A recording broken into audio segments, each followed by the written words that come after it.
Keefe D claims that the girls who are riding alongside Tupac and Suge Knight are what drew their attention to the BMW. They're screaming out his name, Tupac, Tupac.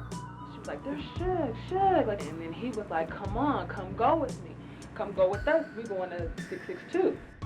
And bros, Tupac, Tupac. And we like, there they go. Made the U-turn. We wasn't supposed to make it. Just wanted a U-turn. They was in the middle lane. We just pulled up on the side, checked every car to see where they was. So what directed your attention to him was some girl shouting at Tupac? Tupac! He gave himself away. Otherwise, they would have got away.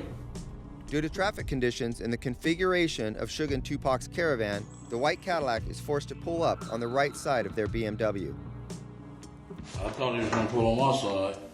You know, that's my little nephew. I'm going to look out for him, you know. And he pulled on their side. So you were fitting to blast if you had to, or you were just... Yeah, if we would have been on my side, I would have blasted. Okay. Keefe D, who's seated in the right front passenger seat of the white Cadillac and who has the gun, realizes that he's not going to be in a position to shoot because he's going to have to shoot across the car and across the face of his driver.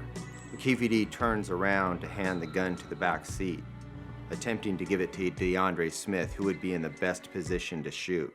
DeAndre resists, puts his hand up and says, "Nah, no thanks, not me." I gave it to Dre, and Dre was like, "No." And Lane's like, "Give it." Popped it.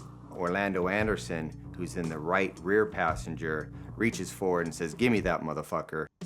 Leans over DeAndre Smith out the back window of the Cadillac and begins shooting rapidly into the BMW.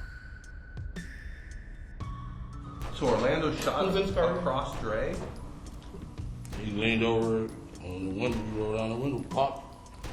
So Orlando would have had to lean over the top of Dre, right? Yeah, Okay. he did. You say Suge looks over, he sees you? Yeah. He looks right at you? Yeah, he looked at me. Okay. Why are you looking right at him? Fucking known each other since we were 7, 8 years old. Backing up Keefe D's claim that he and Knight knew each other was a witness who was in Las Vegas, part of the death row entourage who was present during the shooting of Tupac Shakur, who said that Knight stated he knew who the shooters were and that they were Southside Crips. I seen a bullet going Suge head. I thought he was dead. So Tupac's trying to jump in the back seat. And what's Suge doing? Just ducking? Ducking. He couldn't really duck because he was too big, you know? Yeah. Keefe D has now identified his own nephew as the murderer of Tupac Shakur.